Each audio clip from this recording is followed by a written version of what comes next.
Greetings and thank you for tuning in. And if you are watching this on the replay, thank you for watching. Now, I'm going to tell you this will not be one of my infamous marathon streams, unfortunately. I am rather under the weather. It has been a number of days of celebration, and to say I'm hungover would be an understatement. And whoever said the hair of the dog that bit you will cure a hangover was clearly lying, because I've had a few jars and I'm still not feeling any better. And as things stand, I may need to break out the spectacles because I'm having a hard time reading.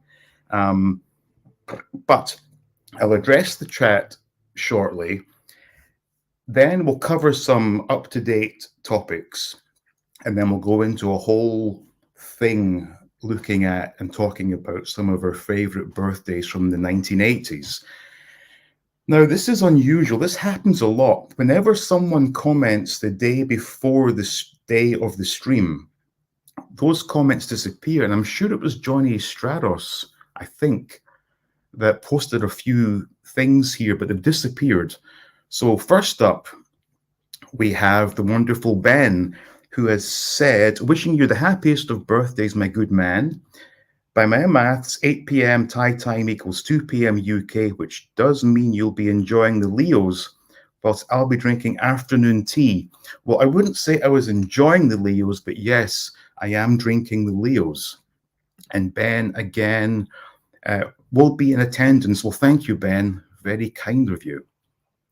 50 years of fun, says Cycling for Fun. It was 50 years of something, that's for sure. And Dan is here. Good to see you, Dan. Looking forward to this. So am I. I hope I get through this. Thankfully, we have terrible lighting in this room because I have some horrendous bags under my eyes today. And, I'm not looking my best, but we can get by with that. Seth says, happy or all things 50. Yes, thank you, Seth. Happy birthday. Well, thank you. Very kind of you to say. Kenny says, happy birthday, Dean. Hope you have a great day. Thank you. Yes. Well, actually, full confession, the birthday was Thursday. Now, I had planned to do this last Sunday, and would you believe I had yet another stinking hangover, and I just could not face the prospect of drinking last Sunday. I forced myself to do it this week. I realized I had to do it as either now or never. So I am doing what I can to get through this one, but thank you, Kenny. Stephen says, happy birthday. Well, thank you. And Dan is saying, good day, Dino. Thank you, Dan. Cheers. Yes, we have the old TCB mug filled with Leo and ice. Des T, good to see you. A happy birthday, 50 years old. Yes. I don't know how that happened. It makes no sense to me. And good day to Des. And Des, I think, is saying hi to Ed. Now, Impossible Pie, good to see you. Happy birthday, Dean, 50. I turn 50 next year on May 20th. So happy birthday a few days ago to you as well. It seems there are a lot of birthdays in May. I think I saw something where Tez from Roland's Reviews also turned 50. Grindhead Jim had a birthday, I think, on Friday. The reason that Retro Toy Guy Sai won't be here today is because it's his birthday today. And I saw something else. I forget who, I apologize. But yeah, a lot of May birthdays. I guess the cool people have May birthdays. And Ben is saying, hi, Dean, I made it. Happy birthday. Well, thank you, Ben. Glad to see you here. Dan saying hi to the Impossible Pie. Ben, hi, all to chat. Good day, Ben. Okay. As I said, I'm not focusing too well. Adrian, hello there. Hello to you. And Carl is here. Good to see you, Carl. Happy 50th birthday. I turned 50 in September. Loving the new decade. Wishing you all the best. Well, thank you, Carl.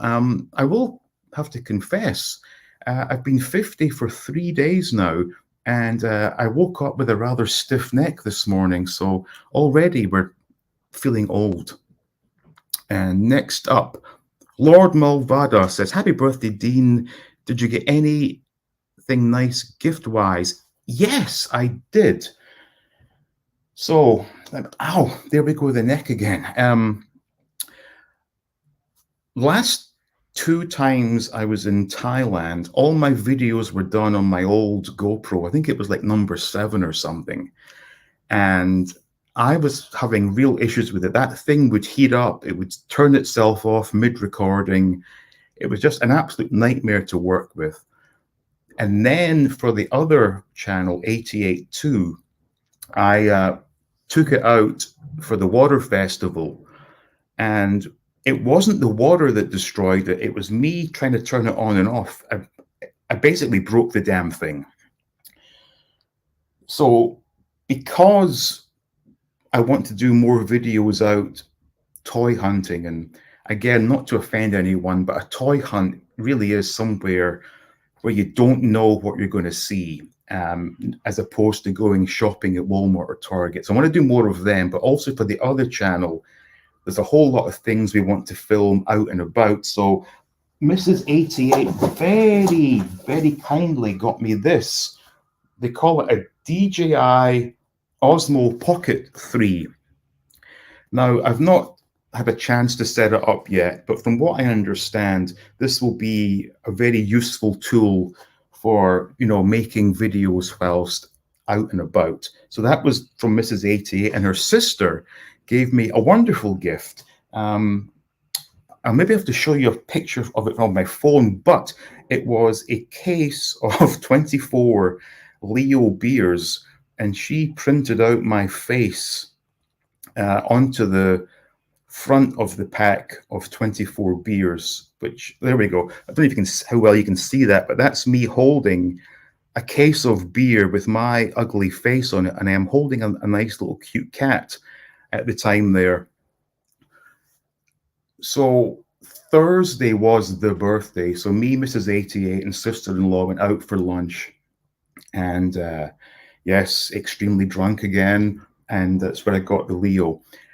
Last night we had another party, and one of the girls got me this wonderful birthday cake. Hopefully you can see that. It says, happy birthday, Dean, and it was a Star Wars cake. Now, not to get too disgusting, now you will see there's a lot of blue icing on this cake. Well, lo and behold, today, I have been having a lot of green bowel movements. At first, I was a bit worried, but then I realized, yes, I had blue cake last night. So yes, thank you, Lord Mulvada, for asking. I got some really wonderful gifts, and I'm way behind in the chat. Let me catch up with this. Katie says, another child is 74. Happy birthday. Turning 50 in December. Well, happy birthday when it comes. It still doesn't make any sense to me. And Dan is saying, good day to Adrian, Carl, Lord Mulvada. Back at Ed 5 or Dan. Katie says, +1, feeling old, man, aches and pains. Yes, it's quite worrying. Good day to Katie. Hiya, Ed. Hey, a lot of greeting back and forth. This is good. Adrian is going to be 54. Wow, so for once, I'm not the oldest person in the room. Thank you. Stephen says you just try taking a milk thistle tablet once you have finished drinking. It's an antitoxin. It helps with hangovers. It's also amazing for the liver. You know what? I'm not even going to write this down. We're just going to take a quick photograph of this so I can remind myself. What a lazy way of taking notes. But yep, thank you for the advice. Jaws, good to see you. Howdy all. Ben is saying good day to Ed. Or that's the other thing. Whenever with Dan, I keep calling him Ed. It's a slip of the tongue, I guess. Ryan is saying hello from Portland, Oregon. Happy birthday. Well, thank you, Ryan. Jason is here. Good to see you, Jason. Hi, Dean, and hi all in the room. Good day, Stephen. Hi, Jason. Let's see. Good day. A lot of greetings. Good. It's good to see the interaction in the chat. Happy birthday. Well, thank you, Jason. Hi to Ed. Child of 75. Okay. So you're, what, 1 year behind me? Wow, we are getting old. Sister-in-law sure knows a thing about beers. Could we all have an opinion about Thai beer brands in an 88 episode? You know what? She doesn't drink beer, but she is well, they call it Thai whiskey. It's not whiskey, but she is the Thai brandy and rum drinker. And quick story for you all. So yes, I drink a lot of beer. And Mrs. 88 thought it would be good for my health if I stopped drinking beer and started drinking the brandies and rums. So a few weeks ago, we went out for lunch, and I didn't want to go straight into the Thai rum, so I had a couple of Leo beers, and then sister-in-law and I demolished a bottle of Thai rum. And I'm going to tell you, that was the drunkest I have been in at least 10 or 12 years. Horrible experience. And since that day, I have not touched Thai brandy or Thai rum. So maybe we'll get her to do those videos. Happy birthday from Clayton. Thank you. I'd be 51 in July, and I'd be in Thailand and only 24 days. Wow, that has flown by, eh? I'm guessing, thinking about the date now, that's probably been about a year since you were here, I think. Jaws, happy birthday. Thank you, Jaws. Have you started on that fantastic collector's room, or waiting until your vision returns from party? Well, no, I can't do anything at the moment. The house is an absolute bomb site, and I hope they're not watching next door, because I don't really understand how Thai construction works. They start one thing, and then they start something else, and then they start something else. So we have living room is half done, dining room half done, kitchen half done. They now started half doing the bedroom and half doing the outside. And as my boxes are all stored in one room downstairs, they have put things like refrigerators and other kitchen appliances in that room. I simply cannot get into the boxes that have my collection. So no, I have to wait till they're finished before I start unboxing everything. And I'm pleased to say I was concerned about the temperature, but having been there yesterday, I managed to get into the room and I touched the boxes, and they're not at all hot. So that's a good sign, because I was concerned that my stuff was going to start melting. Also a child of 75. Huh. So you're younger than me as well. Everyone is younger than me. It's incredible. Good day to Seth and Clayton. Be hitting 55 in September. Once I step into my collection room, I'm a kid again. Yes, that's what I'm hoping to happen. And did your builders work on the second Death Star? Maybe you need Lord Vader to G them up a bit. Yeah, I could do with that. So I think I've caught up. Right. I'm going to address, hang on, I've got one more. Jason says, yeah, fly back around 29th of May. So I was still there last year, but only just as one of my last days. So we arrived last year. It was May 20 we arrived. So I must have seen you within my first week. But I'll see you again soon. Quick couple of up-to-the-moment news articles. And Tim is here. Hi, Tim. Couple of things to go over here. I'm going to quickly talk about this Diaper Island nonsense. Now, prior to seeing Analog Toys video, I had no idea who this Diaper Island was. But this is an incredibly frightening topic. So I don't know if you all know about what's going on. First and foremost, I recommend you watch the Analog Toys video about this subject. But my understanding is that Laser Pants Ryan has a contact in China who sent him some prototype heads or pictures of prototype heads for some upcoming G.I. Joe figures that he then shared on his social media platforms. And this Diaper Island, well, okay, the name is Viper Island, but he's now known as Diaper Island. This guy took his images, flipped them, changed the tone, and posted it as his own exclusive. And quite rightly, Laser Pants was incensed by this and did a few memes and did a live stream where I believe he basically did a reaction type video to some of the lies this guy had said in one of his videos.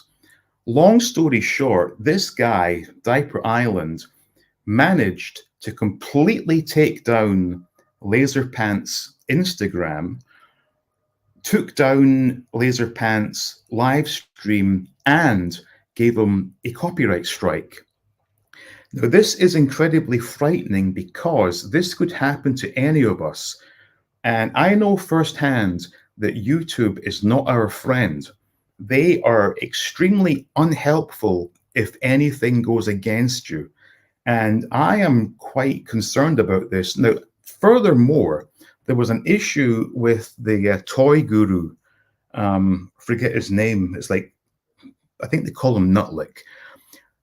Initially, I felt bad for him because apparently his channel was taken down over copyright strikes. And it transpired that he was taking someone's, I guess, Instagram or website photographs of figures and using them in his videos without giving the guy credit for those photographs. Well, this guy managed to get his channel taken down. And I had some sympathy until I saw the email exchanges between the photographer and this Nutlick bloke. And this guy was just being an idiot, this Nutlick.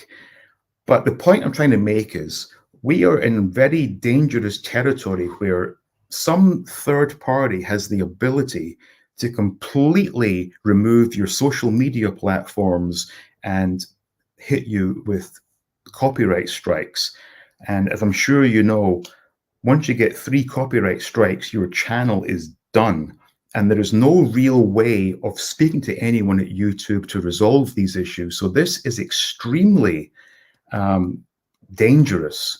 And what makes me quite sad is this is very similar to the whole thing with that junk. I was going to try and be clever and not use his name, the trash person, whereby he does all this trolling and stuff, and you know, people like me and Tony Roberts start getting inundated with racist and sexist abuse aimed at our wives. Leave our wives out of this.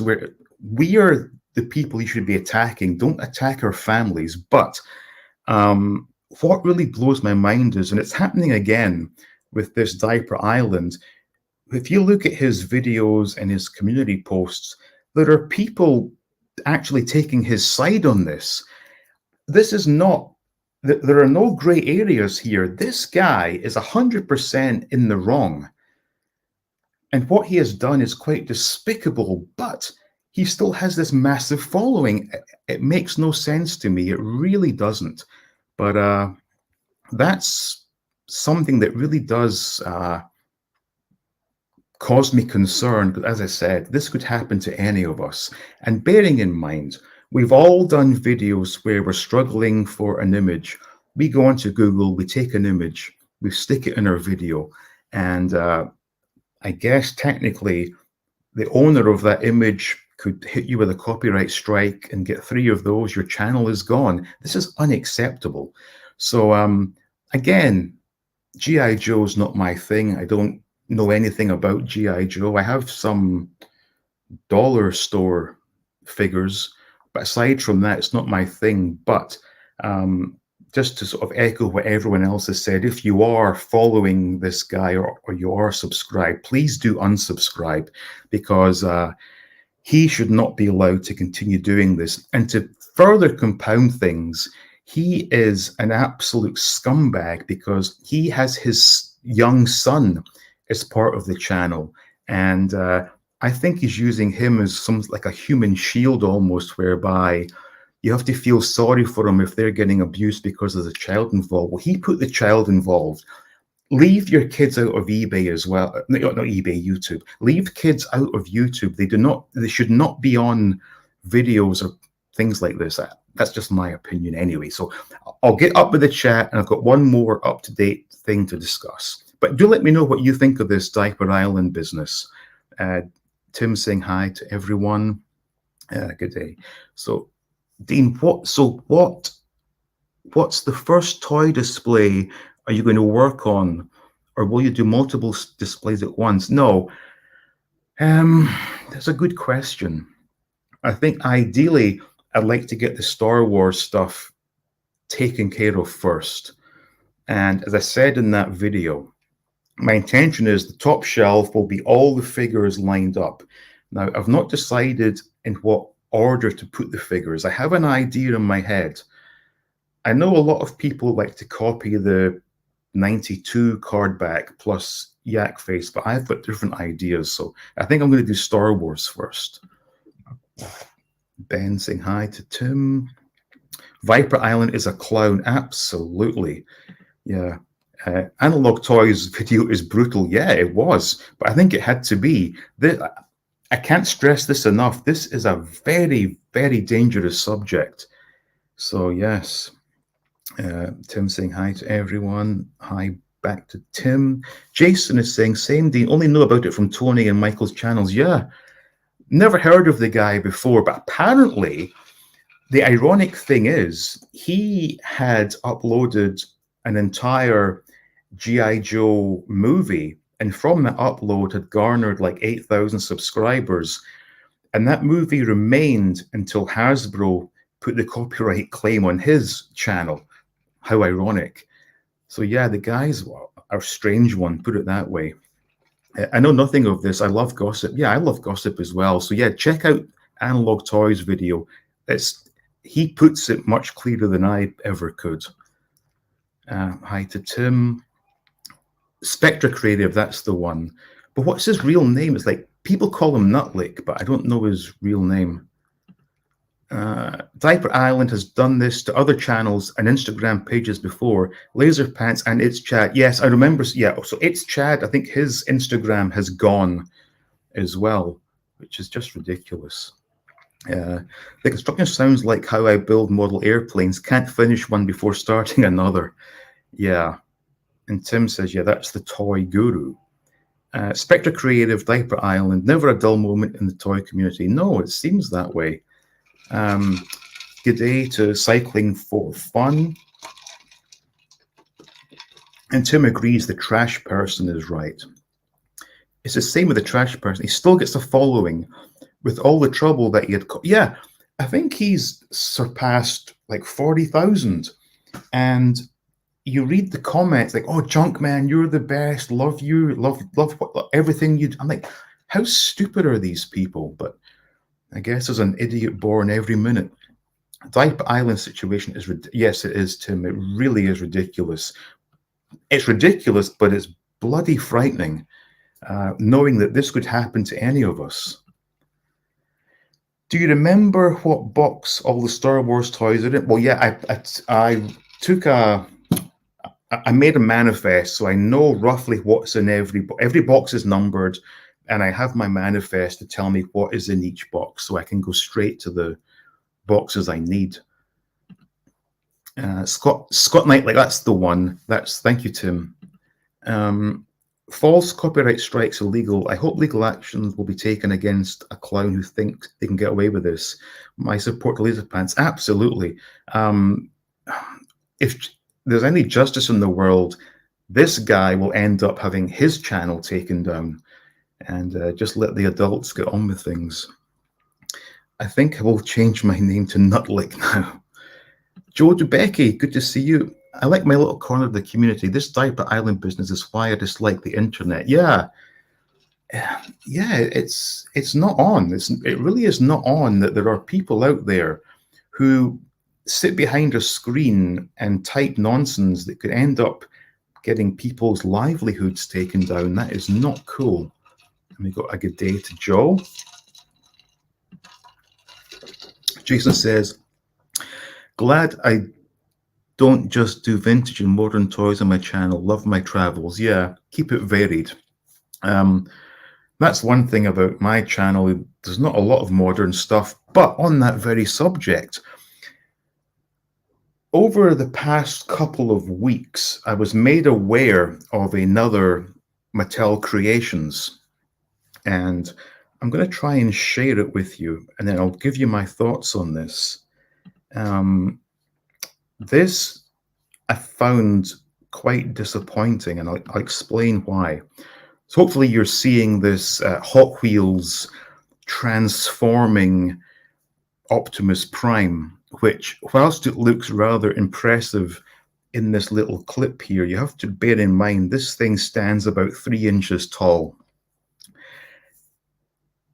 At first, I was like, oh, that's rather interesting. But then I saw the price, so I'm going to get rid of this. So we all know what we're talking about here, and it is indeed sold out. So this little transforming Hot Wheels was for sale by way of a Mattel Creations for $80. Now, when I was living in New York, that instantly becomes almost 88 with sales tax. And from memory, I think their shipping was about $7. So in other words, $95. And I was reading a lot of comments on social media where people were saying, you know what, I'm not paying $80 for this. That's way too much, blah, blah, blah. And I thought for once the collectors were going to stick it to the company and have some backbone and not overspend for a 3-inch die-cast toy. And I thought this could be the start of something whereby these companies have to know they cannot charge these absurd prices for their products. But in true fashion, it sold out within 10 minutes. If that wasn't bad enough, they are now selling on eBay. And when I say selling, they have been sold, not listed. These are sold listings. And I would show you on my screen, but my eBay is now in Thai baht, so it wouldn't make any sense to you all. But these are selling for like $200. And clearly, there are people with more money than sense. But what's sad about this is Mattel now know they can charge whatever they want and people will continue to buy. Same thing where I see people discussing this possible HasLab Cantina playset, and they're talking, you know, $400, $500. And everyone seems to be happy with that. They want to pay that much money. This is why things are so expensive, because these companies know there are so many suckers out there who are prepared to spend that much money for, in the case of the Hot Wheels, a small 3-inch truck that transforms into a robot, or in the case of HasLab, a plastic playset that, in my opinion, is worth no more than $75, $80. But if they charge $400 or $500, all these suckers will line up, hand over their cash. So going forward, things are only going to get more and more expensive. So I just wanted to share that with you, just to say I was very disappointed. I thought this was the first chance collectors had to tell these companies enough, but nope, they sold out within 10 minutes. Tim says, I think Spectre Creative had his channel taken down, but somehow got it back. I was not happy when I saw your old toys doing a video on it and saying Spectre Creative needed to be back on YouTube. So Your Old Toys, I guess, is a channel. I've not heard of that one. Dean, I saw a very weird 66 Batman yesterday, MCM. I think it's from people in Japan. Yeah, there are. I've seen them at the Batcat Museum here. There are some really odd sort of tin Batman figures. Rising prices is a major reason why I got out of modern stuff. I'd rather spend that money on vintage. Me too. Absolutely. $80 and no trailer. No trailer, just Optimus Prime, but he does transform. Joe's saying hi to Ed. Jason says, which is about 9,000 Thai baht. Not only that, I couldn't even if I wanted to, they don't ship to Thailand, so that's fine. Although ironically, I think Hot Toys are made in Thailand, but no, it was not available to me just as well because I'm not paying $80 for that. Doesn't even come with this trailer. What a rip-off at 80. Yes, and apparently what do they call it? The missing link G1 with the trailer, I think, is about $100, and that's the full size G1 for $100 or $80 for the little hot toy. I don't think so. Is Burt Ward the last living actor from the '66 show? Possibly. I think. Is Julie Newmar? Did she die or? Because I know she was looking a bit. How can I say this politely? The last public appearance I saw on YouTube of her, she was a little bit crazy. But let me just check. She could well be. Let me see. She's 90 years old, so Julie Newmar is still with us. Yep. Your old toys is a little boy who does Star Wars toy videos. He should not be on YouTube's inspector was using him to get back on you. Oh, a little boy. Nah, I'm telling you, I don't want to see children on YouTube. There are so many creeps out there who just want to watch kids do stuff, and you should not, under any circumstance, put under, I mean, I don't know what the limit should be, like 16, say, but no children should be in your videos. That's just my opinion. I definitely think, he definitely is. Yeah. Julie Newmar, yes. 90 years young. Me also. So Jason is saying, about right, Dean made it in Thailand. What you got to do is make a friend at the factory that makes them and get them that way. I know they sell the mistake Star Wars figures. I see what you mean. 119 for missing link with trailer and 69 without trailer. So in other words, $69 for the full size G1 without trailer, or $80 for a little die cast. Unacceptable. Isn't the box for that prime jag? Yeah, it's absolutely huge box for a regular sized Hot Wheel. Happy birthday from Rick Neverending Toys. Well, thank you so much. I don't feed the scalpers. I just bide my time. Items usually turn up at events or local specialist shops for far cheaper. Yeah. That kid's parents obviously got him on YouTube. He always has his comment section disabled. Huh. Yeah. I don't think I've ever watched a video with a child in it. One, I don't agree with it, but two, it just feels creepy. So Seth is saying, what a ridiculous price for such a little Transformers figure. Hope custom designers and independent toy makers will do better in the future. Better quality, better prices. Yeah. Yeah. I mean, even the what is it? The Mattel Creations Masters of the Universe Origins that I used to buy, they always, for the most part, the price was pretty much the street price of the regular figures, but they would charge you about $8 for shipping, whereas Amazon were free shipping, so they always made their money somehow. Good day. The Prime does look nice, fully painted. Yeah, it's a nice painted die-cast, absolutely, but it's not $80 nice. Did you see the missing link Bumblebee for $39? It's so crazy. No. $39 for a Bumblebee, that's insane. And I'm assuming it's the same size as the original G1. That's way too much. Yeah, happy birthday. Oh, thank you, Joe. Agree. YouTube vids presented by kids are for kid audiences. Yeah. Luckily, I don't have kids, so it's not my concern. But if I did have kids, I really wouldn't want them to be on YouTube, because I've seen some pretty awful things on YouTube, and there seems to be no age restrictions about this. I can't remember what I searched on YouTube. It was something done in complete innocence, and the search results on YouTube would make even me blush. Put it that way.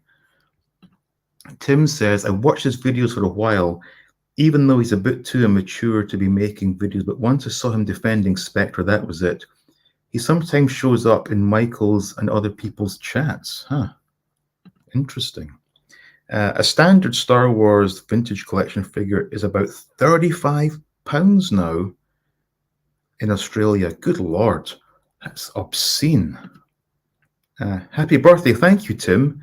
So, excuse me.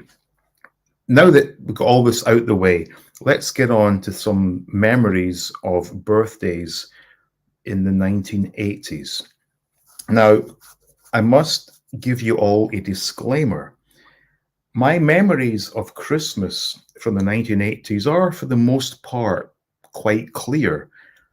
Birthdays are rather hazy, but I have managed to pull up a few things I remember getting for birthday gifts in the 80s. So let's see if these are things that you possibly may have gotten at the same time as me.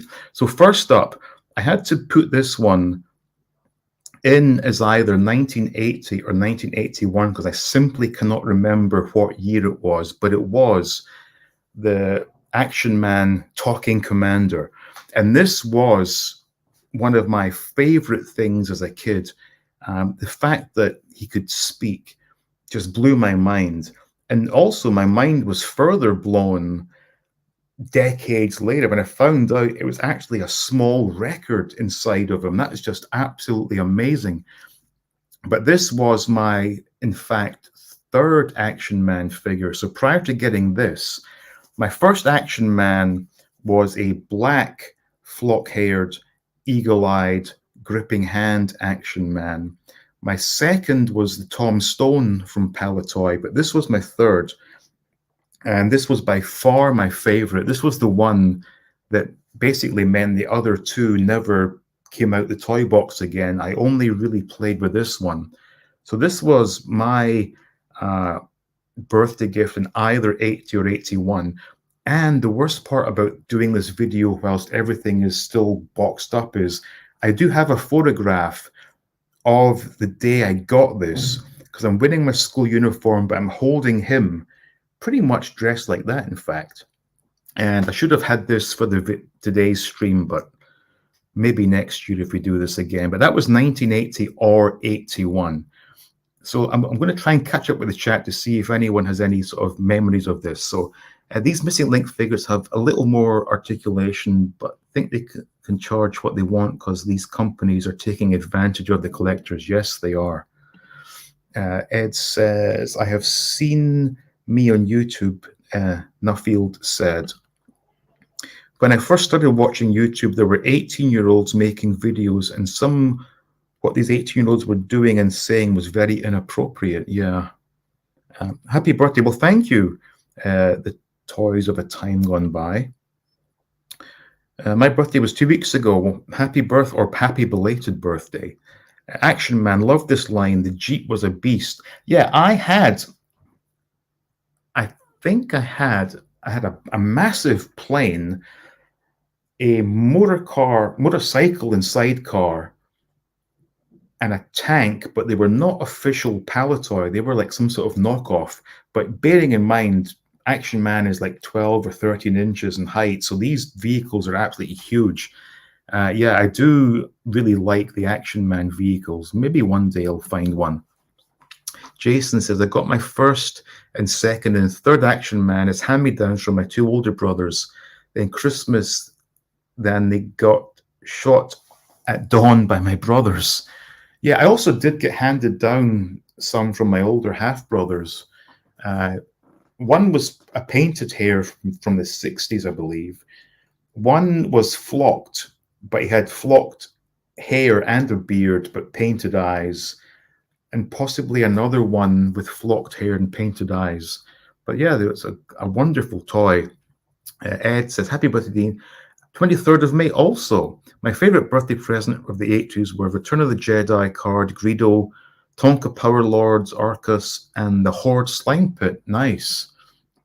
I remember getting a spud gun, a plastic Zorro Rappler that had chalk on the tip that you could draw a Z on a wall. I had that one as well. And in fact, I remember that came from our local co-op because I actually remember getting it. In fact, I think it may have come in a bag that also had the mask. But yeah, I remember that chalk. That was just fantastic. One year I got those Lone Ranger figures and horses. Nice. Good day to Ed 5. So, Jaws said, recently painted a set of World War II German figures from Airfix's Red Shadows and 1980s era British para figures from Matchbox's Z-Force. That's cool.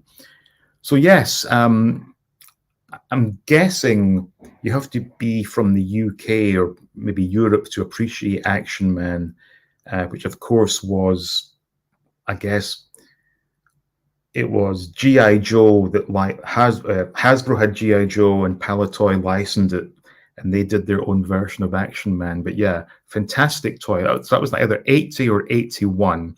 Now 82, let me just get the chat hidden for a second. 82 was one of only 2 years that I had a birthday party. I guess I've always been somewhat antisocial and I never wanted to have a birthday party, but my parents forced me to. And 82 was one of those years. So my main gift from my parents was the Evel Knievel stunt cycle, which I maintain is one of the greatest toys ever made. Nothing can beat that toy. And I also got from my parents the die-cast snow speeder, which, if I'm being honest, I wasn't that thrilled about at the time because to me, I had all the figures. Well, not all, but I had figures. And you could not play with them with this die-cast. It was just too damn small. And it basically just sat. I didn't really play with it because how can you play with this with your figures? So that was never used too much. But I do remember from having this birthday party, I ended up with 4 wrist racers. I had 2 of the General Lee. In fact, I think one may have come from my parents, but I got another General Lee.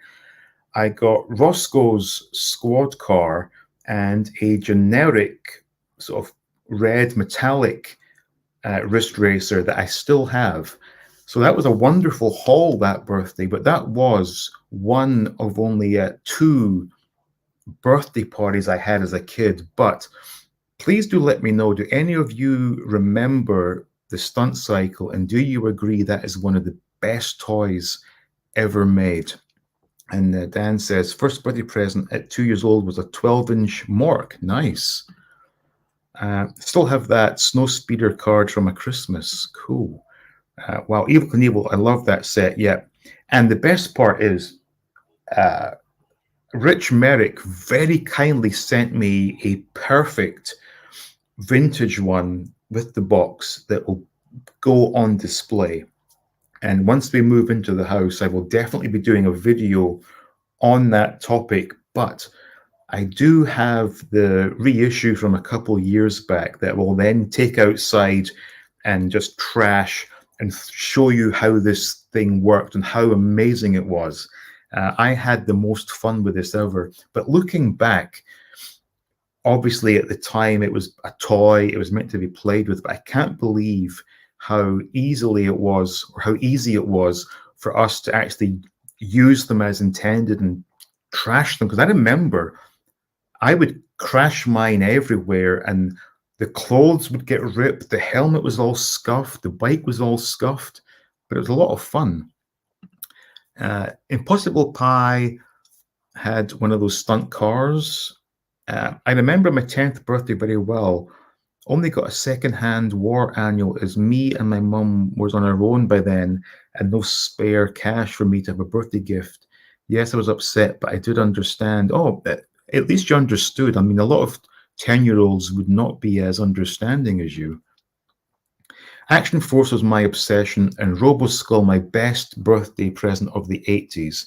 Sadly, Jumble Sale donated by my well-meaning mum. Yeah, so much of our childhood toys that, by, I guess, the 90s were pretty much worthless are now almost priceless.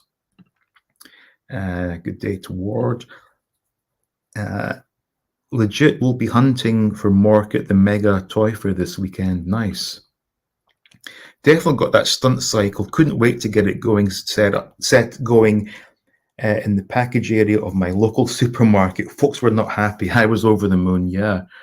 I just remember the first time I wound it up and set it flying. I couldn't believe how powerful this thing was. And then I began making, I used like Dandy and Beano annuals for a ramp.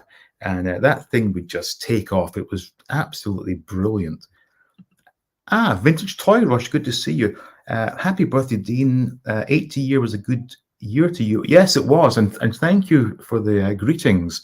Yeah, this was one of the most memorable birthdays that I had in the 80s. The last toy I got for a birthday was the Kenner Terminator Bioflesh Factory. I remember standing in the toy shop choosing and thinking, am I not getting too old for this? A turning point. Yes, we all remember those turning points. Looking back, it was quite sad because I think most of us probably succumbed to peer pressure.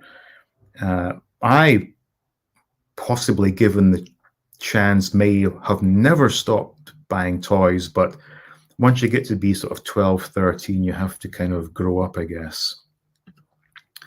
I think Action Man dwindled in sales as Action Force debuted in 82 in 3 3/4 to compete with Star Wars. G.I. Joe also downsized in 82 for the same reason. Yes, absolutely. And hello to Dave at Vintage Toy Rush.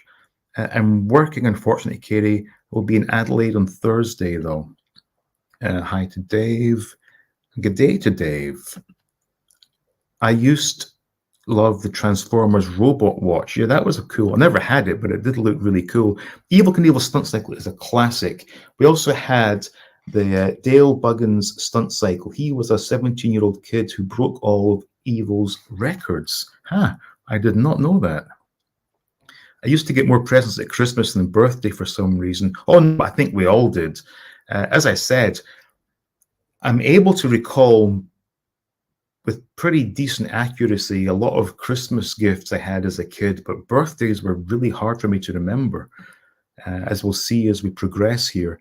Hi to everyone.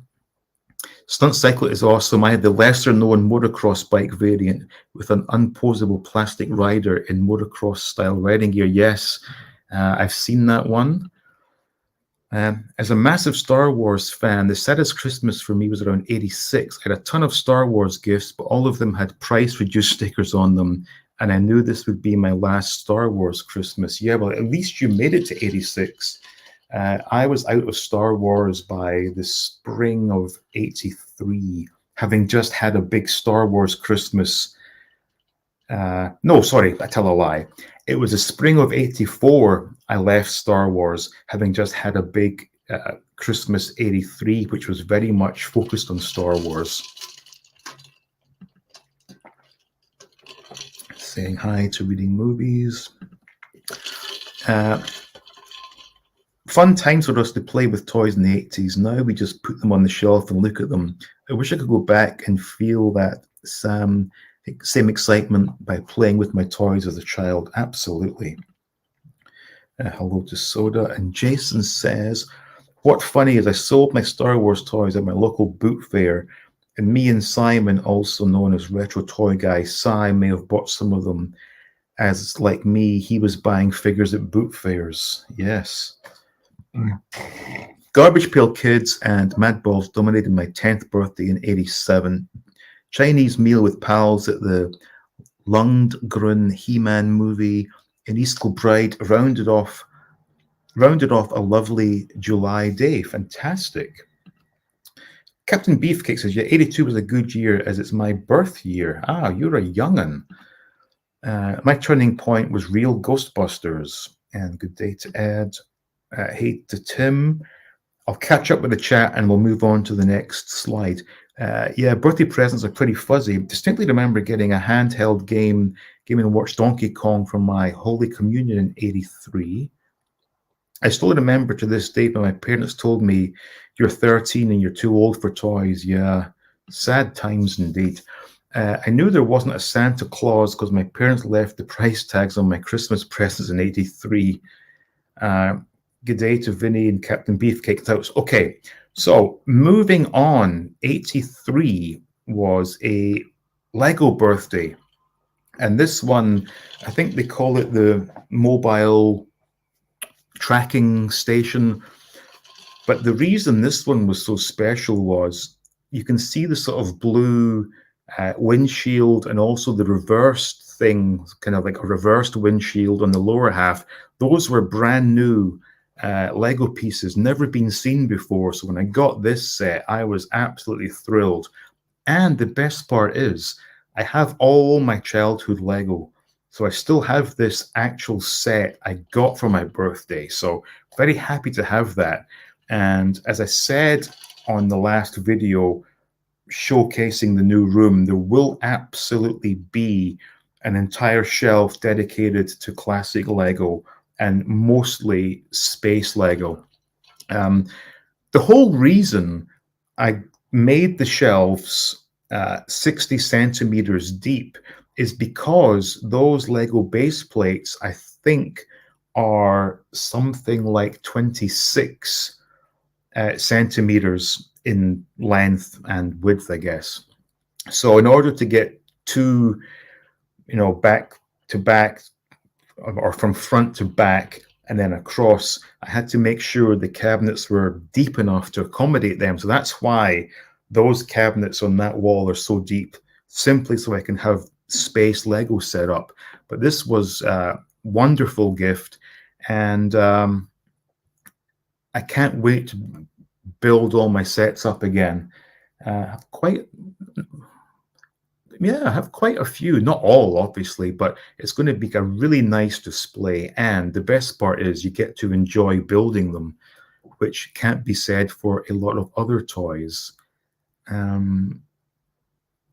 Trying to see what I got to with the chat. So Stephen says, I loved the die-cast Star Wars toys as a kid. I had loads during the late 70s and early 80s. When I was 5, I once held up Corfu Airport with a die-cast Millennium Falcon. Hi to Ed. Space Lego, yes. It really was a wonderful line. And for its time, it was pretty advanced, because bearing in mind that, Lego City had been around for many, many years, and suddenly we get all this futuristic space stuff. It was just fantastic. Trying so hard not to recollect space Lego. Yeah. I could well be tempted into trying to pick out the ones I don't have. Had some odd toys, which now I realize were unusual or rare now. Bandai, Dynaman, and Gacha Spartan Spaceship, to name 2. Whoa, I've never heard of those. KJ says, happy birthday. Your youthfulness is a state of mind. Well, thank you. And yes, it is. Jason says, don't think I ever stopped getting Star Wars toys. I was lucky my mum never told me that I was too old for toys. If I wanted, I may got it. You were lucky. Yeah, I do remember the chat. You're now 12 years old. You're in high school. You need to move on from. No, I don't want to move on. But yeah, I ended up moving on, as we'll see as the slides progress. Your new toy display room looks like it will be awesome. Great work. Well, thank you. Yeah, what a relief it was to realize that I'd measured everything correctly, because everything was built based on my plan. There was no professional help involved. And I'm thinking that was kind of stupid, because if I'd made one wrong measurement, the whole thing would not have fit, perfectly like this. And as I said in the video, I didn't want to watch the guys working because I feel incredibly guilty having low-paid people do their thing and have me stand over their shoulder drinking beer would not be right. The same thing applies, actually.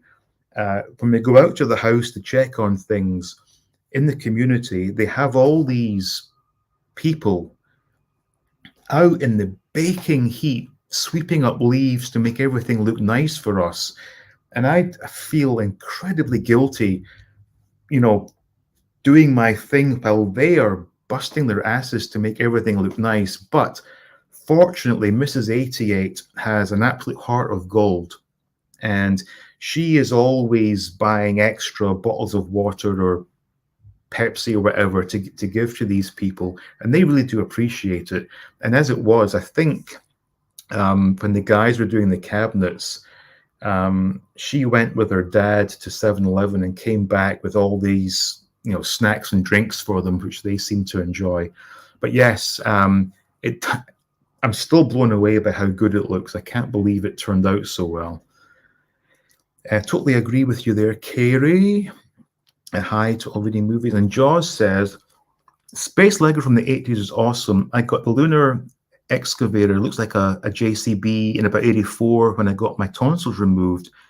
Yes. I have something that sounds similar to that. Again, once I get my boxes opened, I can see exactly what sets I do have. Good day. Hi to Tim Hayes. Dr. Dave is here. Howdy, y'all. Howdy to you. Now, this is one. It's amazing that the Lego engineering of today, so many creations. Lego back in the day was so amazing for kids. Oh, it really was. And not only that, the best part was with these Lego sets, you were buying a particular set, but they would also give you ideas how to use the bricks in other ways. So, of course, the imagination was engaged and you could, you know, make your own creations. But you're going to have fun getting all the display stands for them. I wouldn't say fun, Jason. Yesterday,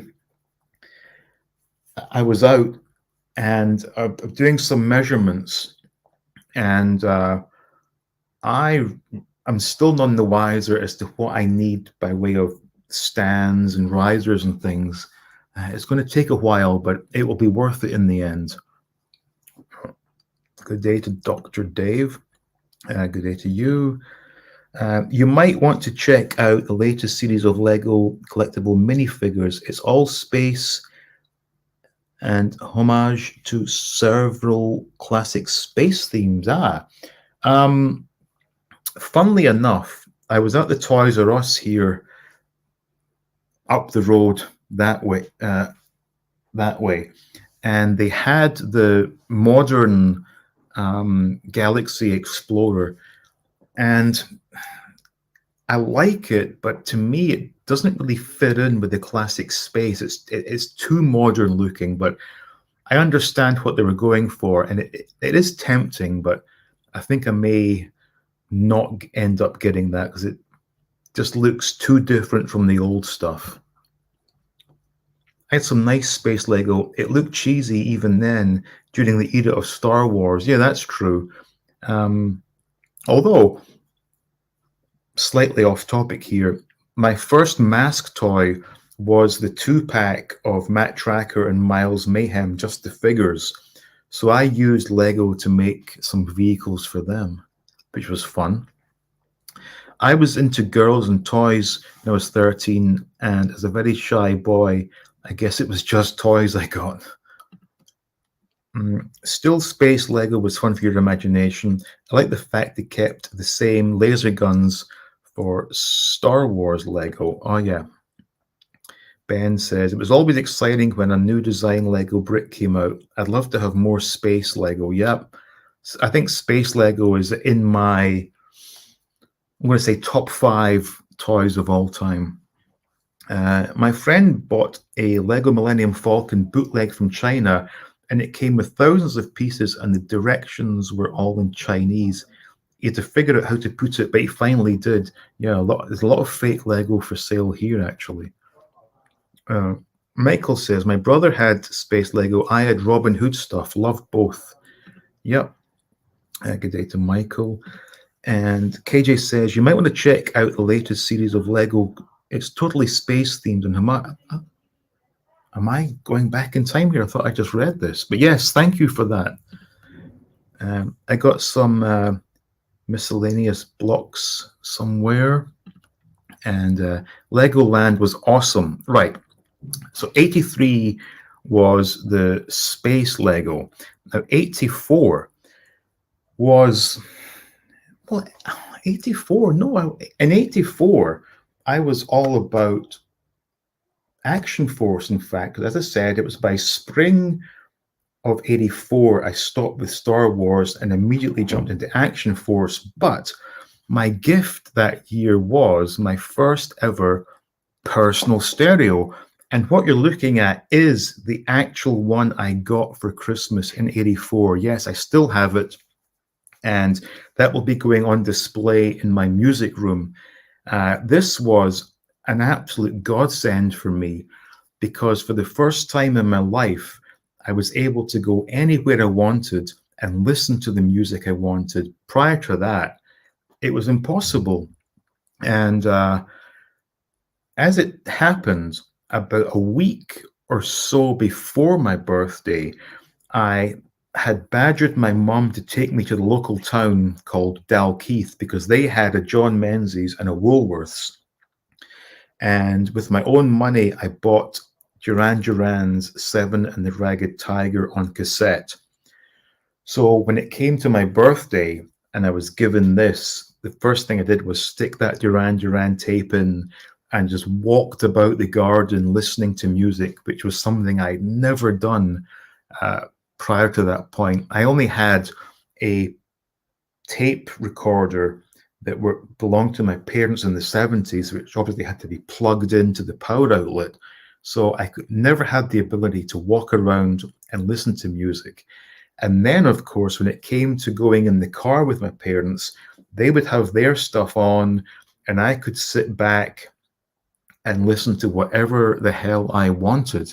So this was not one of my best gifts of the 80s, but one that I really did enjoy and was extremely useful. And I am so happy that I managed to hold on to it. Now, I don't know if it still works. I've not tested it yet because there was a bit of corrosion in the battery compartment. And you will see it is a kind of, plastic outer case there. I think a bit of it is cracked off, but regardless, the fact is this was my original from the 80s. So I guess at this point in time, it's now a 40-year-old relic. So I'm looking forward to getting that out and putting that on display. But of course, Walkman was the name to be seen with, but I think mine was made by Bush. I remember getting my first Walkman. It was incredible. I took it to school every day playing my Def Leppard Pyromaniac tape. Fantastic. Yeah, that's what it's all about. The freedom to be able to still listen to music, that just didn't happen. I mean, I guess you could have got one of those big... Now, here's a quick question, and I don't want to get in trouble for this. When I was a kid in the UK, we called the big tape player radio with speakers that took batteries, we called that a ghetto blaster. I think I've since heard of it referred to as a boombox, but we called it a ghetto blaster. And yes, there were one or two of those around, but it wasn't personal. Everyone could hear what you were playing. This was the first chance to walk around and have no one listen to what you were listening to. So that was a wonderful thing. Now, 1985 was rather special because it was my Rally Super Tough 2 burner, which I absolutely loved using. And sadly, obviously, long gone. I actually sold the Skyway wheels on eBay in the early 2000s, and the frame just got tossed into a skip. What a waste. Because if I had held on to that, I could have restored it and still had the perfect rally BMX bike. Now, despite having just turned 50 years old, I have been looking at the Thai shopping website, shopee.com or .co.th, and I have seen some BMX bikes for sale that are very, very reasonable.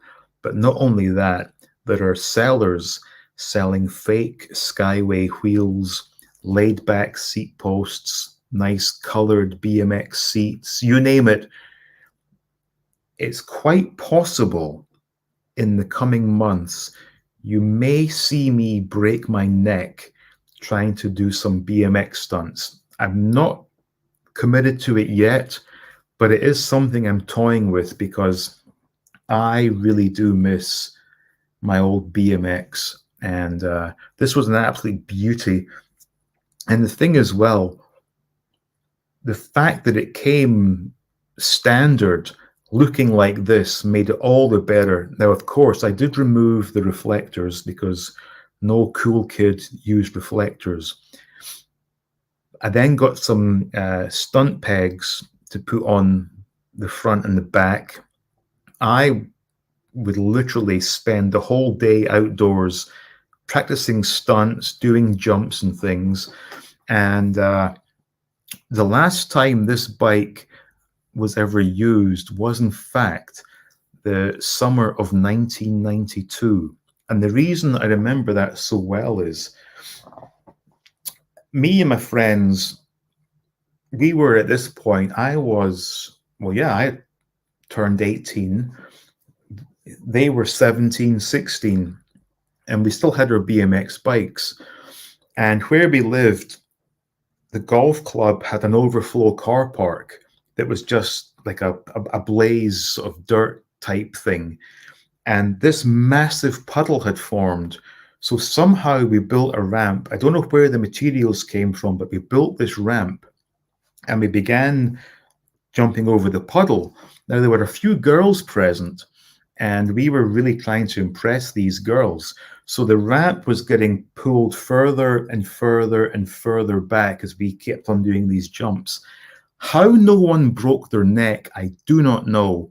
But this was the bike that I did my biggest ever jump. I don't know how far it was in terms of meters or yards, but it was pretty frightening to say the least. So that was 1992. And shortly after that, the bike got stuck away and only resurfaced in the early 2000s when I began selling stuff on eBay and the wheels went, which is a damn shame. But anyway, that was 1985. So please do let me know, did you have BMX and did you enjoy it as much as I did? I'm trying to see what I was in the chat. Okay, here we go. So Captain Beefcake says, I didn't have a Walkman until about 92. I had a Mr. T portable AM FM radio. Oh yeah, I remember my mom had a small transistor radio that she would take outside when the weather was nice. I bought the 2019 re-release class bike. Yeah. And what sucks is Rally do these re-releases, and then like everything else, they sell out and the scalpers put them on eBay. I saw one the other day looking at eBay for BMX bikes, or Rally burners in particular, and there was a reissue. I think it was the Chrome burner, but they wanted like $2,000 for it. This is way too much. I thought the video in which you played cassette tapes of your family from your childhood was quite moving. Sorry I didn't get as many views, but it's very relatable. Oh, thank you. Yes. Yeah. Oh, yeah. I've still got that tape player I bought off Amazon. Maybe because you know what? I have in my possession a couple of sealed Duran Duran cassette albums from the 80s. So maybe I can unseal them and play them for the first time. Let's see. I had a mongoose and I used to get bike parts and Frankenstein them together. Yeah, that was the thing about bikes or BMXs back then. We could always customize them. I'd always take a roll of electrical tape and put little bits here and there, make it look stylish. A lot of fun. I got around the whole no toys anymore by getting into building model airplanes. When I finished one, I could play with it if I wanted, as long as my parents didn't see me doing it. True. Excuse me. Kerry says, that's a nice bike. Bought a Mongoose California Special a few years ago. Loved the Skyway Tufts 2s. BMX Bandits forever. Yeah, and the thing as well, what I don't understand is modern BMX bikes all have the spoked wheels. Why are they not using Skyways anymore? Because those are the coolest looking wheels ever. Time for a BMX Bandits live stream. Yes, perhaps. What was the rally bike from the late 80s or early 90s that had the computer? It didn't last long. I vaguely remember that. I also remember there was a bike that had parts stuck on it to make it look like a real motorcycle that I always wanted, but my parents never gave in to let me get that. Really annoyed at that. Yeah, BMX, Walkman, and skateboards. Those were the days. The Walkman never broke a bone. Yeah. Again, maybe it's like a midlife crisis thing, but I have this vision of myself getting a BMX and doing the stunts I used to do, but it's only going to end up in tears and me taking a visit to the hospital, I'm sure. The Rally Vector, that was the computer bike, yes. I had a BMX as well. I think almost every boy of our age had the BMX. I never had a BMX as cool as this one. Yeah, even just looking at it now, it gets me excited how cool it looked. Fantastic bike. Laughing at his I got a BMX on my 6th birthday. Wow. Yeah, that's the one. Thank you. The Vector. Them burner BMX are worth a fortune now. And I remember getting them cheap or for free when I was about 12. Me and my mates had lots of fun on the slag heaps making ramps. We all eventually got BMXs. Yeah, that was what we did back then. I still have all of my tapes. Oh, fantastic. And again, early 2000s, eBay sold. In fact, that's not true. I sold what I could sell with my tapes and vinyls. What didn't sell got junked, which is really heartbreaking. I used to put a few baseball cards on my wheels so it sounded like a motorcycle. Yep, I did that with playing cards and a clothes peg onto the back spokes. Yeah, the Team Aero Pro and the Chrome was limited to 500 bikes, so they fetch a pretty penny. The 2019 Super Tough had 2,000 made, so they're still around the same price on the Facebook groups. But what, and I think if I remember rightly, it was the Super Tough that was reissued and not the Super Tough 2, because there are some major differences, because the Super Tough 2, I think they called it the Aero frame, and it doesn't have that sort of gusset where the top frame and the lower frame meet. And I think there was like a V on the crossbar, whereas this one had the flat crossbar. Ben got a rally grifter for a birthday, wanted a BMX, had to go to hospital after hitting a lamppost trying to jump with the BMX lads. It was too heavy for a 6-year-old. Yeah, that thing was a beast. I remember my friend had one, and going from the BMX to the grifter, massive difference. BMX Bandits starred a young Nicole Kidman. Wildcat BMX. I remember in school we went for a bicycle ride with all the children. The teacher did not allow BMXs because they weren't real bikes. It was outrageous. Yeah, I remember we had, I'm guessing, primary 6. had the, I think they called it the cycling proficiency test, where they had the local policeman would come and we had to do various things with our bikes to show that we were able to ride on the roads. And one of the things, or one of the tests, was the emergency stop. And of course, all the boys pulled a massive skid, and the police officer was not impressed. In fact, I think my mum was a volunteer for that night, and she was annoyed at me because I was like showing off as I did with my BMX, and because you had all the girls with their little belt, the bikes with the bell and the tassels and stuff, and all the lads are bunny hopping and skidding and doing endos and stuff. Those were good days. 80s Walkman can be pretty pricey on eBay. You know what? I've never even looked for one. I don't even need to because I have mine. So, but yeah, I can imagine collector's item. Yeah, it was the Mark I with the V on the handlebars. I've been watching loads of old BMX shows with Andy Ruffle. Great viewing. Yeah, you know what? When the idea hit me that I could maybe get a BMX, I had a flashback to watching Andy Ruffle.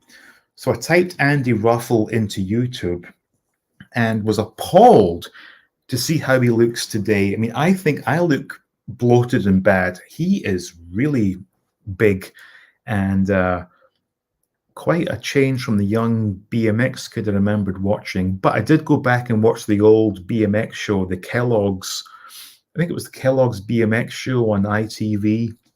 And that brought back some really nice memories.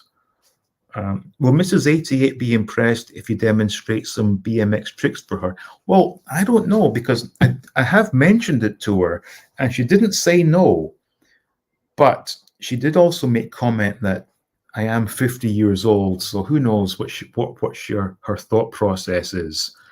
I also got one of those scooters. I see people flying around with a one-wheeled electric scooter and just don't know how people balance on that without handlebars. Yeah, I would see them in New York a lot. And those are very dangerous, not for the rider, but for pedestrians, because there's no sound. And you can be trying to walk or cross the road, and these idiots are like flying by. Those things are rapid. So I don't know what the laws are regarding those things, with if you need to have insurance or not. Who knows? So I only have one more slide, I think, because after 86, I have no memories of birthdays in the 80s, I'm afraid. And this one will be a very quick one because I know none of you care about Hibernian FC. 86, I got the Hib strip, which is this one being modeled in the team lineup from 86. It was made by Umbro. I loved it. And as a side note, for whatever reason, I must have been overly excited that morning because I ended up vomiting somehow, and my mum had to call the school and say he can't come in, he's been throwing up. And of course, took the day off. It was my birthday, and wore my strip, and my face was as green as the shirt. I vomited again, and I think at night I felt a bit better. And my mum said, well, it's your birthday, what do you want for your dinner? And I said, I want a white pudding supper. So my dad, on his way home from work, got me a white pudding supper. The following day at school, I was accused by all my classmates of faking it to be off for my birthday. No faking. I was genuinely very unwell. So that was my birthday in 86. After 86, no memories whatsoever, which suggests to me they were not exciting gifts. So that was those were my memories of birthdays in the 1980s. So I'll try to get to where I was. I think we're here. I see them here in New Jersey. Yeah, those one-wheeled scooters are quite crazy.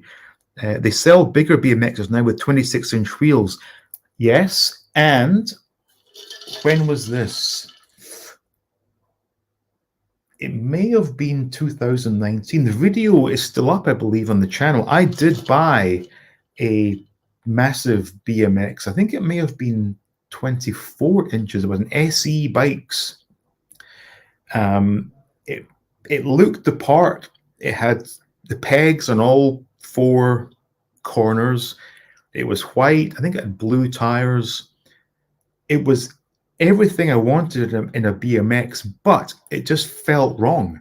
The fact it was, the wheels were 4 inches bigger, it threw me off. I just could not do any of my old stunts on it.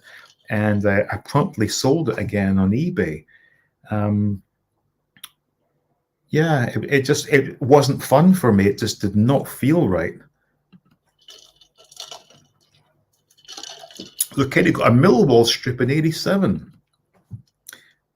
I played soccer for a few years. Good. The company my dad worked for before he retired were the importer distributor for Umbro in Ireland back in the 80s. So I'm very familiar with the name. Yeah, they're still going. In fact, my rival team, they are made by Umbro. Did they ever do a Scottish Panini sticker album? No.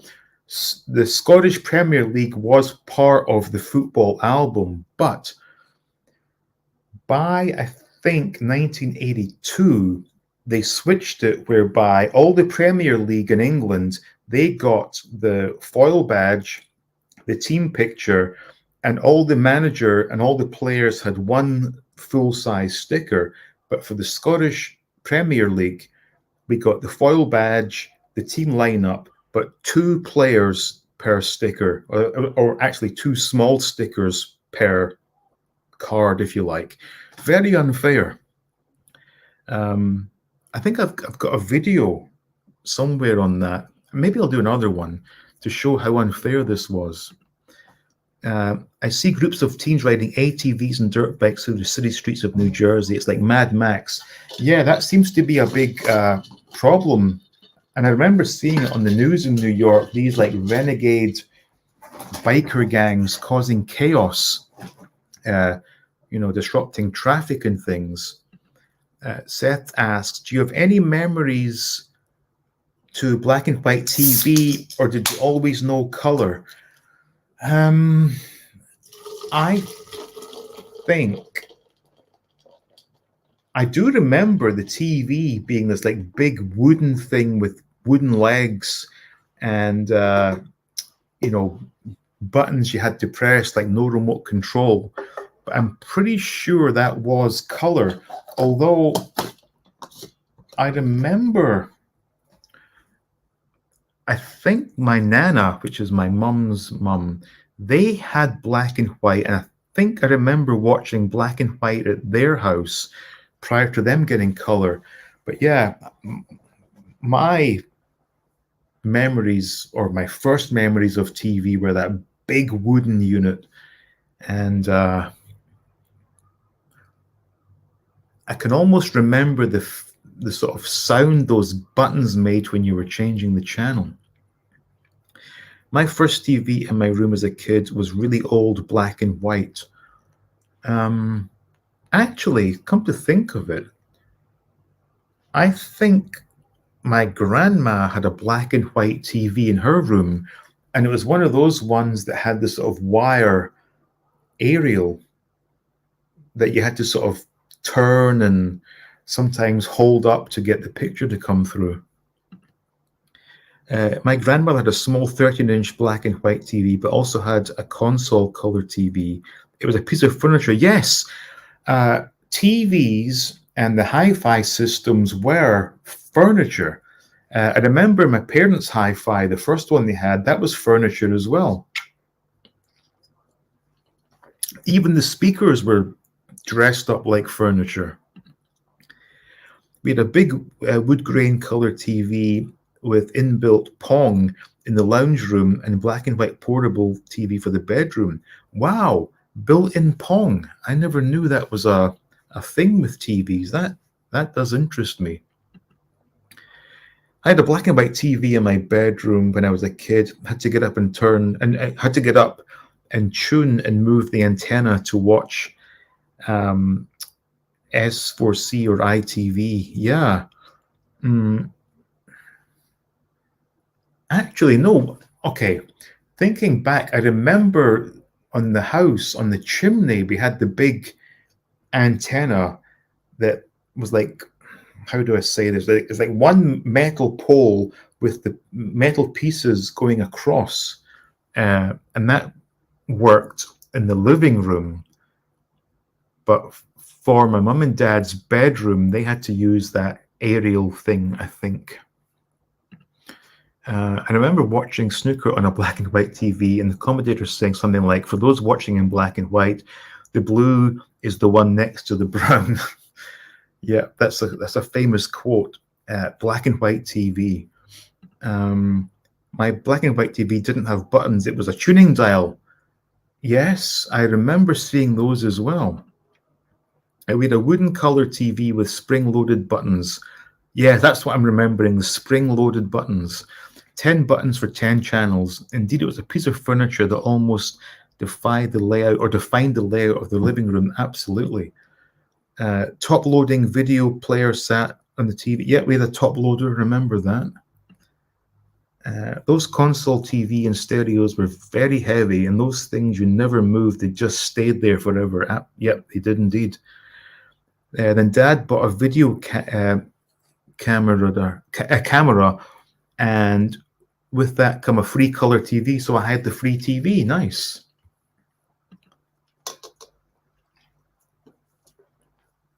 We had a large radio tape player, record player system with built-in speakers in a wooden case. I believe they were known as a radiogram. I've heard that. I think for me, it was called a music center. And then that changed to being called a hi-fi. Do you remember watching Doctor Who as a kid? Over in the States, I recall seeing it on PBS. Yeah, absolutely. I watched it as a kid.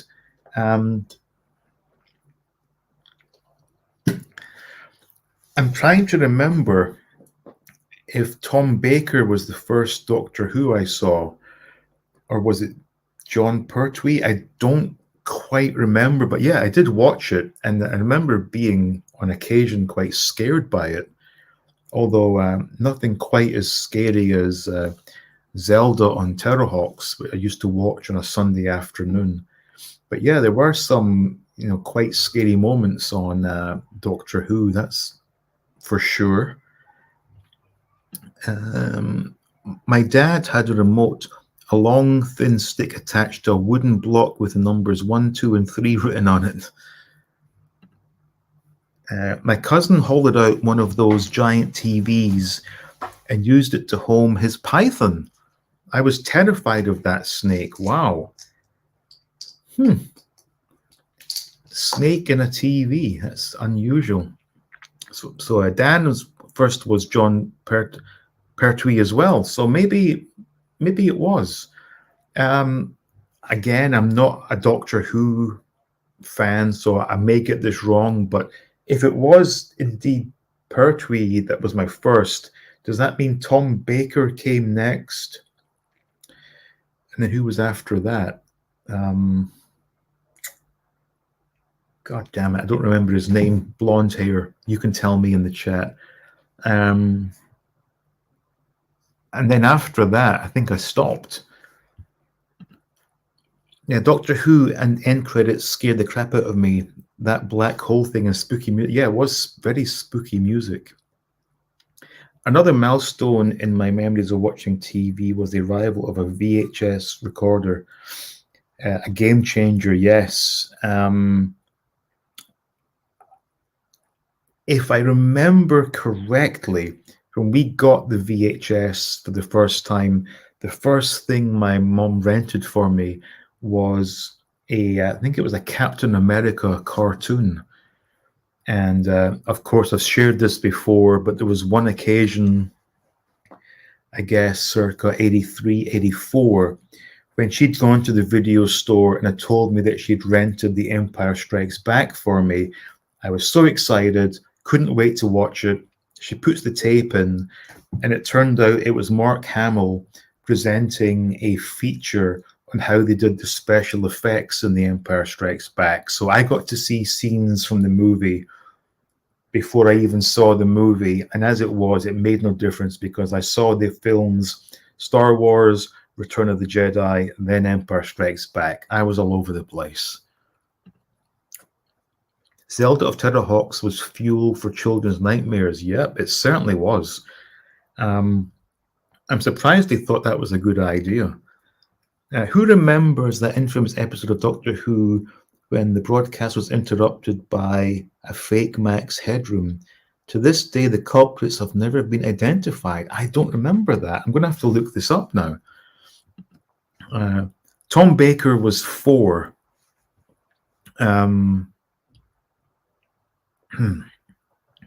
Okay.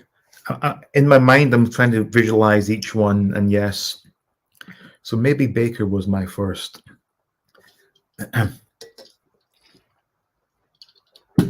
Do you remember the wired cable channel changer? To change, you would have to press the button down.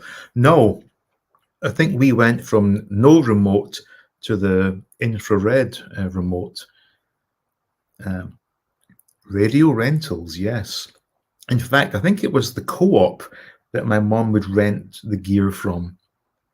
And she would have this little book that she would go every week and make the payment. The opening credits of The Hitchhiker creeped me out so much as a kid I couldn't watch the show. Thank you, Peter Davidson. Yes, that was the one that I watched. And then after that, was it Sylvester McCoy? I don't know, but I didn't watch Sylvester McCoy. And in fact, as a kid, I hated when they changed doctors. It really upset me. Peter Davidson, there we go. Thank you, Tim. Correct. Then David, the one with the blonde hair. Peter Davidson and KJ is just meant to say creeped. Peter Davidson, yes, he was the blonde one. There we go. Jason says, Tom was my doctor, then BBC released Doctor Who on tape, and the third Doctor ended up being my favorite. Okay. Yeah, see the fake Max Headroom, it was creepy. Oh, I'm going to have to look this up. Stopped watching Doctor Who after Tom Baker left. Watched the first ep with Peter Davison, and that was it for me. Yeah. I've not really gone back to watch Doctor Who, but there's no question that the BBC didn't have the biggest budget, and some of the sets are quite awful. But it might be fun for me to go back and kind of remember the things I watched as a kid. Tom Baker was my doctor, and his assistant, Romana Lala Ward, my first screen crush. Absolutely, look up that fake Headroom incident. It's actually quite creepy. So did someone like kind of interrupt the broadcast to do this, or how did this all work? Tom Baker is the best Doctor Who. I think so. Pertwee rocks. The Max Headroom incident. Interesting thing that happened. Never stopped watching Doctor Who. Love all the different doctors. Yeah. Colin Baker was after Davidson. Yeah, okay. I remember him. Are there Max Headroom fans here at All Things 80s? I wasn't a fan. I think Channel 4 in the UK would show his stuff, but I was never like really into it. Colin Baker, my favorite, although he's not well liked by fans, huh? The opening credits of Chalky creeped me out. Actually, the boy from space that we were shown in primary school really creeped me out. That tall, thin man. Yes, me. Our TV had a money box. You put 50p in, and a dude came every Friday and emptied it. Yeah, I saw that somewhere on an old sitcom. Wasn't there a lot of the original Doctor Who episodes that were lost? Possibly. Yes, the network channel frequency was hacked by a third party. Wow. With the David Tennant years, watch the episode called Blink. That got me. Yeah, they broke into the broadcast on a few stations. Oh, I mean, that was like, I guess, quite scandalous back then. And then Jason says, there was a lot lost now, it not that many as they had to find copies all over the world. Oops, I've just skipped one there. I'll be looking up the Max Headroom thing too. Hadn't heard about that. Good info, yeah. Very good info. Blink is an amazing, creepy episode, one of the best. But it just goes to show you that back in the day, I remember there only being 3 channels of television, and some of the live stuff that was put out there. For example, I always remember there was a rugby match and a streaker came on, and I don't think whoever, if it was BBC or ITV, they didn't know where to aim the camera. Her name was Erica, I think. Like big knockers. But yeah, she became quite famous. Unfortunately, nearly 100 episodes from the 60s were wiped. BBC reused tapes back then. Yeah, I heard about that. Quite sad, really. Also, completely off topic, does anyone know how to watch all the episodes of the 2 Ronnies? I cannot find them legally anywhere. It's rather frustrating. Like most old sitcoms you can find on YouTube or other less reputable websites. 2 Ronnies I have no success with, and I'd love to see all of them again. So the time going by, yes, there are about 4 episodes missing, but people who have the tapes are afraid to come out due to likely possible legal repercussions. Interesting. And you will see what I mean when I say it's creepy. Okay, I'm going to watch that next. The Daleks were such a weird idea. Like, you couldn't just push them over and it would be over and lol, exterminate. Yeah, that's true. But their leader also scared me, sort of half man, half machine. Was that Davros? Really freaked me out. For some reason, as a kid, I would watch Star Trek on BBC Two. And there was the episode where Pike comes back in that wheelchair and he's all disfigured. Looking back, that could have been quite scary for a kid, but it didn't really bother me. But the Davros, that did bother me. Nowadays, thanks to the copies that they had found all over the world, it's down to about 20 to 30 still lost, but they are doing it anime style with original sound on them, I think. Okay. It's known that at least a few of the missing Doctor Who episodes still exist in private hands. Huh. Interesting. So, where are we now? 1 hour 40. So we'll wrap this up shortly.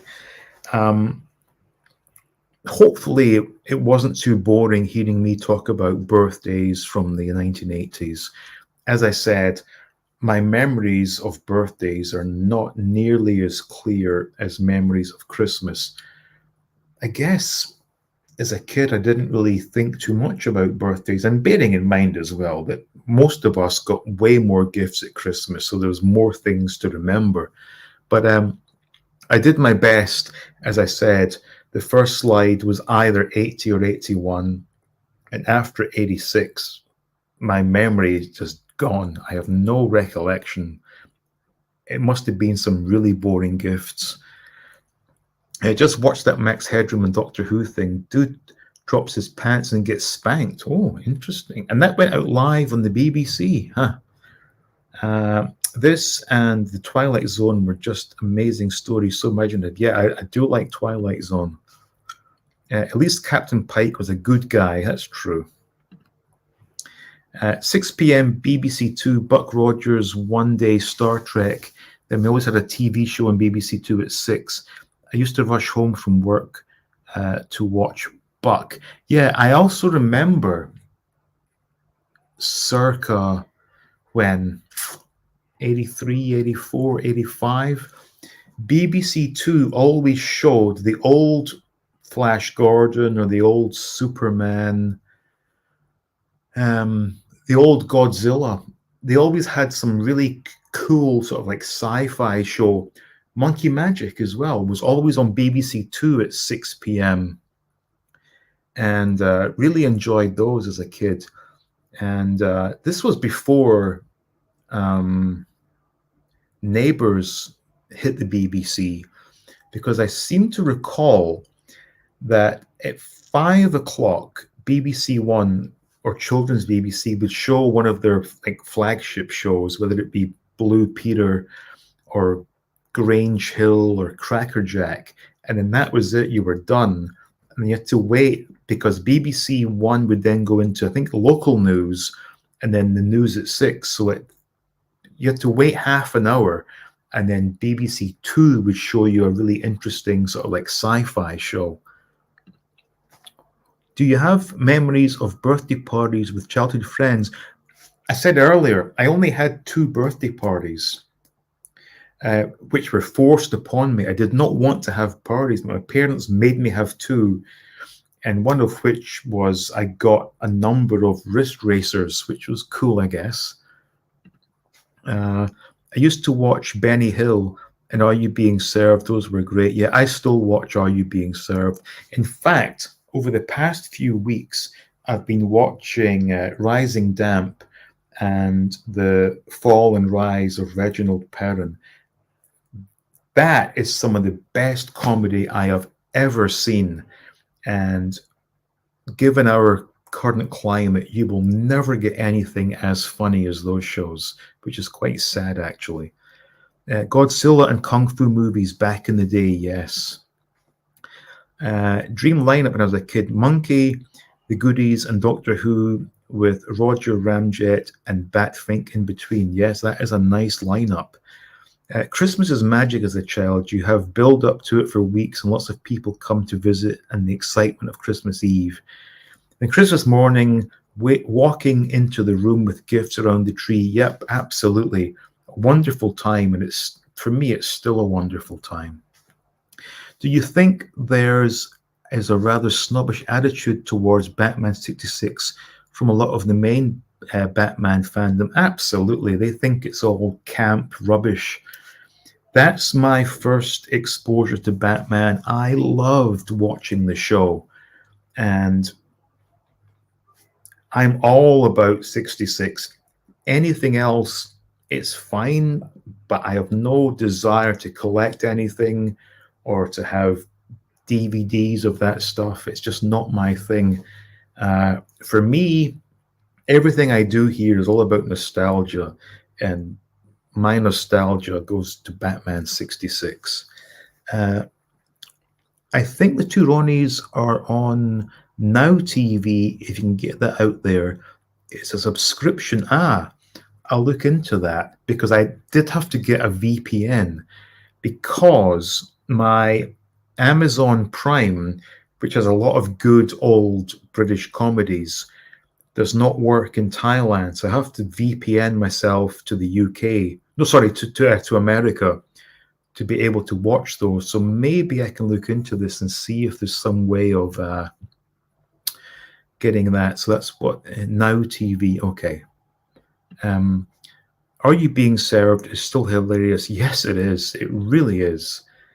All these 70s comedies, going into the 80s, they are so funny. And the funny thing is, I also enjoyed recently the series. Now, I've got to get this right because they changed the name for America, but it was The Good Life in the UK, and in America, they called it The Good Neighbor. Again, fantastic. But as with Rising Damp, Amazon put this big disclaimer at the start of every episode saying, warning, this show contains attitudes and phrases that are indicative of the time. And to me, that just means, it's going to be a good show, because as much as everyone likes to be offended these days, it's okay to take a step back and laugh at ourselves.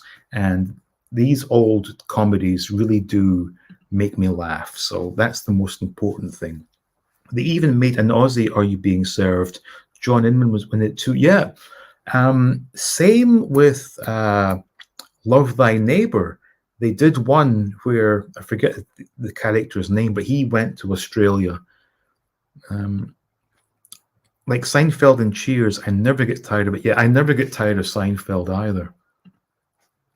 Lots of shows like Three's Company and Sanford and Son are adapted from British comedy shows. Yeah. Honestly, I think Britain makes the best comedies, or they made the best comedies. Dean, I read that you watched Batman 89 and you thought, yeah, I enjoyed it. It was fun. I just couldn't get past the fact that it wasn't my actors playing those parts. But yeah, I thoroughly enjoyed that. And I've still got to get round to watching the sequels from that. I will do one day, I promise. Oops, jumped one there. Hang on, to jump another one. Hang on. Okay, here we go, Lord my Father. BBC Two, you would get Flash Gordon, Laurel and Hardy, Harold Lloyd, Monkey, and The Water Margin. Yeah, it was a wonderful time slot. BBC Two, 6 p.m., if I remember rightly. Yep, England had Steptoe and Sons, which were white, yes. Wasn't All in the Family based on a British show? Don't know. I think so. Biker Scout, good to see you. Hooray for Harold Lloyd, yes. Love Thy Neighbor would definitely need a disclaimer before it, yes. Same with the other one that I've watched, Mind Your Language, but this really pissed me off. So Amazon Prime had Mind Your Language all the seasons, and I got up to season 1, and then it just suddenly changed to you had to pay to rent the episodes, so I just watched them on YouTube instead. Red Dwarf and The Young Ones are the best, yes. The culture of perpetual offendedness takes everything completely literally and seriously. Yep, it does indeed. There's a good day to Biker Scout. The Two Ronnies and Fawlty Towers are the best. Fawlty Towers is based on a real hotel that was run just like the TV show. Yes, absolutely, two of the best shows ever. But again, I keep saying this. I don't think it's possible in this day and age to make a good comedy, because ultimately a good joke involves someone being the brunt of the joke. You just can't do that these days, because someone's going to, claim racism, sexism, ageism, all the isms. So you can't just make a good show anymore. Love the Neighbor, what no Kingswood Country, though at Carey, right. I'm rewatching A Wiedersehen Pet, full of Star Wars and Indiana Jones actors. Yeah, that's true. All in the Family was based on Till Death Do Us Part, Alf Garnett. Yes. Woke killed fun. Yeah, it did. It's sad. I've not watched a good comedy. The last comedy that I found vaguely funny would have been Big Bang Theory. After that, I just gave up and just watched the old stuff. It's far better anyway. And Fawlty Towers is being done as a theatre play here in the UK at the moment with the original sets rebuilt. That's cool. But to see other actors play those parts, I'm not really into that. The Gleneagle Hotel mentioned in the first episode on the subject of being offended. Imagine married with children in this wool cage. Yeah, that's true. Actually, I was watching that prior to leaving America. It was on one of the Fire Stick channels. It's another good show. Also, bearing in mind, they had Anthrax on the show. They played a song in the house. That was kind of cool. Yeah, the Kingswood. You're not taking the Kingswood. Cradle to the Grave is pretty good, and Ed 5 is laughing. So let me sign off. Oh, good Lord, we're almost at 2 hours. This has been fun, looking back at the past, and we've morphed it into old retro comedies, which is a good place to end things. Got another one here. When I used to watch Benny Hill, he would have some risky stuff on for the time, but it slipped through. Yeah. Leave your money on the fridge walk. Only Fools and Horses is brilliant. Yes, absolutely. Thanks. Well, thank you for tuning in. I remember the episode with Anthrax in it. Yeah, I think it was called Dinner with Anthrax. And I think Bud won the radio contest to have Anthrax play at his house. But I think there was a snowstorm and they all got like shut in. And Anthrax went to the fridge. There was nothing to eat but some weird moldy stuff. So they all ate that. They all got high and trashed the house. There you go. Just so glad that we have Ricky Gervais.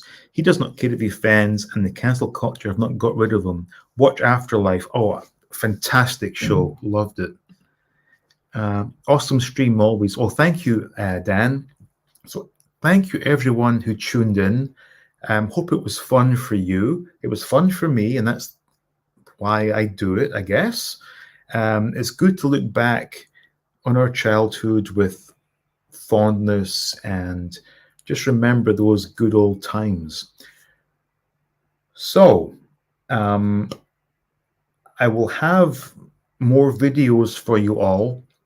Things will not be as active as they should be yet, because as you know, I'm not in my house yet, still living with sister-in-law, and all my collection is boxed up, but we will get there and things will definitely start taking off again. But let me just finish up by getting the last of the chat. Great chat. Thanks for broadcasting, Dean. Well, thank you, Seth. And Ben says, cheers for the live stream, Dean. It's good seeing you back live. Sorry I missed the last one. Happy belated birthday. Well, thank you, Ben. I think the show, man, about the house was 3 companies based on, right. Yes, your description of the episode was spot on. And thanks a lot. Well, thank you for watching. Great stream. Well, thank you, Stephen. Thanks so much. Great stream. Well, thank you. Happy birthday from all of us, and it's good night. And it's good night from him, and it's good night from him, me. So thank you all for tuning in. I really enjoyed this. And we got more. Well said, Lord. Well, thank you all so much. It's been an absolute pleasure. Hope you had fun. I sure did. And I will see you all in the next video. Good night for now.